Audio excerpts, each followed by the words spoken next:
मेरी कहानी पूरी जरूर देखिए, क्योंकि मैं सिखाने वाला हूँ आपको जिंदगी की ऐसी सीख जो आपके बहुत काम आने वाली है। तो चलो फिर, और सब्सक्राइब करें हमारे चैनल लुल्लू टीवी को।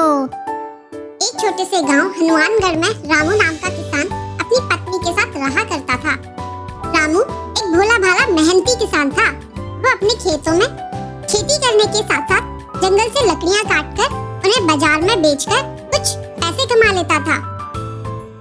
एक दिन रामू जब जंगल जाने के लिए तैयार हुआ तो उसकी पत्नी उसके पास आकर बोली, सुनो जी, आप कब तक ऐसे ही हाथ तोड़ मेहनत करते रहोगे? चलो ना, हम भी शहर चलकर रहते हैं और वहाँ हम अच्छा पैसा भी कमा सकते हैं।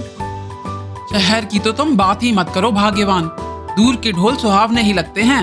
और यहाँ क्या कमी है हमें, सब कुछ तो है हमारे पास। 2 वक्त की रोटी और सर पर घास फूस की छत को सब कुछ होना नहीं कहते हैं। खैर, आपको समझाने का तो कोई फायदा ही नहीं है। जब आपको जमीन के टुकड़े से इतना ही लगाव है तो मैं क्या कहूँ। जमीन का टुकड़ा कहकर अपमान मत करो मेरे खेतों का। उनकी वजह से ही हमें 2 वक्त की रोटी मिल रही है खाने को।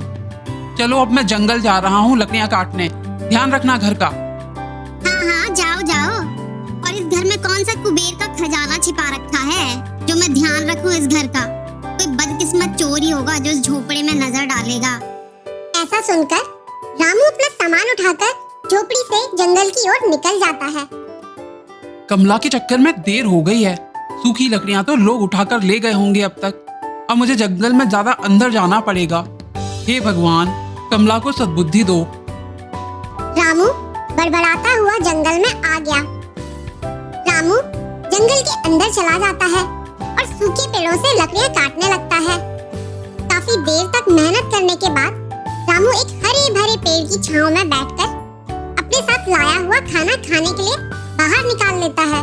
जैसे ही रामू खाना खाना शुरू करता है, वैसे ही वहाँ पर एक साधु आ जाते हैं। भिक्षाम देहि।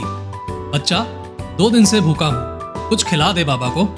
रामू ने साधु की तरफ देखा और फिर अपने भोजन को देखा। ठीक है बाबा, आइए बैठिए। ये 2 रोटियां ही लाया था मैं आज। उम्मीद करता हूँ आपका पेट इनसे भर जाएगा। हाँ बच्चे, यही दे दे। भूखे व्यक्ति के लिए तो एक निवाला भी काफी है। रामू ने साधु को अपना खाना दे दिया और उनके खाने के बाद अपने साथ लाए हुए मटके का जल उन्हें पिला दिया। तूने मेरी भूख मिटाई है। इस मटके के शीतल जल को पीकर मुझे तृप्ति हुई है। मैं आशीर्वाद देता हूँ कि यह मटका सोने के सिक्कों से भर जाएगा। आज से तू जब भी इस मटके में हाथ डालेगा, तुझे 4 सोने के सिक्के मिल जाया करेंगे। ऐसा सुनकर तो रामू की खुशी का ठिकाना ही नहीं रहा। वह साधु के चरणों में गिर पड़ा। आपका बहुत बहुत धन्यवाद बाबा। लेकिन तू इसमें से सिर्फ दिन में 1 ही बार सिक्के निकालना। अगर ज्यादा निकालने का प्रयास किया या फिर इसे कोई नुकसान पहुंचाया तो इसका चमत्कार खत्म हो जाएगा। अब मैं चलता हूँ, मेरी बात को याद रखना। रामू ने एक बार फिर साधु को प्रणाम किया। साधु का आशीर्वाद लेकर घर के लिए निकल गया। घर पहुंचकर वो अपनी पत्नी कमला को बुलाने लगा। अरे कमला, कहाँ हो तुम? जल्दी आओ कमला। हाँ, आ रही हूँ। क्यों चिल्ला चिल्ला कर घर को सर पे उठा रखा है? आ रही हूँ। कमला, मैं जो तुम्हें बताने वाला हूँ वो सुनकर तो तुम खुशी से नाचने लगोगी। हाँ, ऐसी भी क्या बात हो गई भला? कौन सा खजाना हाथ लग गया है आपके? खजाना ही समझो कमला, ये देखो। ऐसा कहते हुए रामू ने कमला को वो जादुई मटका दिखाया जिसमें से चमक बाहर आ रही थी। कमला मटके में भरे सोने के सिक्के देखकर बहुत खुश हो जाती है। ये कहाँ से मिला आपको? कहीं आपने कहीं से चोरी तो नहीं की है? अरे पगली, इतना भी भरोसा नहीं है तुम्हें मुझ पर? ये तो साधु बाबा का आशीर्वाद है। साधु बाबा का आशीर्वाद? रामू कमला को जंगल में मिले साधु बाबा के बारे में और उनके आशीर्वाद के बारे में बताता है। जरूर ही वो कोई सिद्ध बाबा होंगे। रामू और कमला की खुशी का तो ठिकाना ही नहीं होता है और देखते ही देखते उन्होंने और ज्यादा खेत ले लिए। खेतों पर मजदूर भी लगा दिए थे। लेकिन रामू हमेशा की तरह मेहनत किया करता था। उन दोनों ने एक बहुत बड़ा घर भी खरीद लिया था। उन दोनों की दिन दूनी रात चौगनी तरक्की देखकर सारे अड़ोसी पड़ोसी जल भुन रहे थे। एक दिन कमला की पड़ोसन माया उसके घर आती है।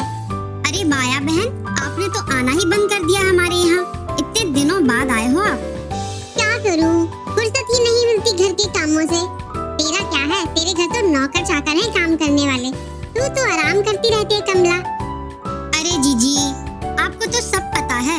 हम भी तो पहले फटे हाल काट काट कर गुजारा कर रहे थे। ये नौकर चाकर तो बस यूं ही हैं। सारा काम तो मुझे ही देखना पड़ता है। अगर मैं ना करूं तो एक पत्ता भी नहीं हिलता इस घर का। वही तो कमला, ऐसा क्या मंत्र लगा हाथ तेरे जो माता लक्ष्मी तेरे घर से कहीं जाती ही नहीं है? मुझे भी तो बता, आखिर तेरे दिन कैसे फिर गए? अब आपसे क्या छिपाना जीजी, कोई मंत्र नहीं बल्कि एक जादुई मटका मिला है। जादुई मटका? हाँ जीजी, कुछ महीने पहले की ही बात है। एक दिन साधु बाबा ने प्रसन्न होकर इनको ये सोने के सिक्कों से भरा हुआ मटका दे दिया था। बस दीदी, तभी से हमारे दिन फिर गए हैं। सोने का मटका सुनकर तो माया की आंखों में चमक आ जाती है। वह बहुत मीठे स्वर में बोलती है, अच्छा कमला, तुम मुझे नहीं दिखाओगी वो तुम सोने का मटका? क्यों नहीं दिखाऊंगी दीदी, चलिए अंदर दिखाती हूँ आपको। कमला माया को अंदर लेकर जाती है और अलमारी में रखा हुआ मटका उसे दिखाती है। माया की आंखें फटी रह जाती हैं।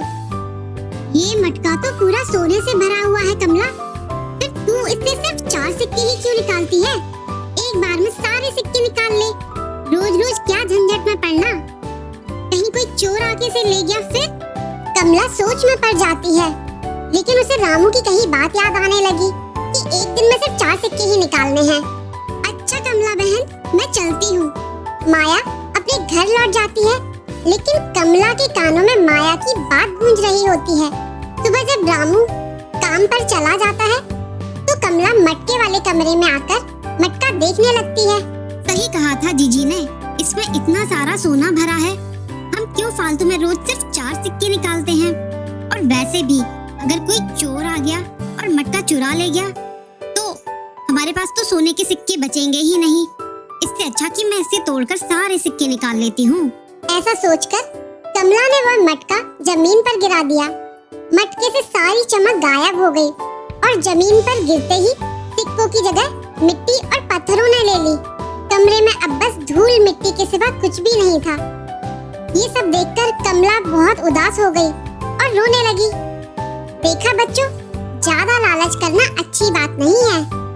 ज्यादा लालच दुख का कारण बनता है। अगर आपको ये वीडियो पसंद आया हो तो इसे लाइक करें और सब्सक्राइब करें हमारे चैनल लुलु टीवी को।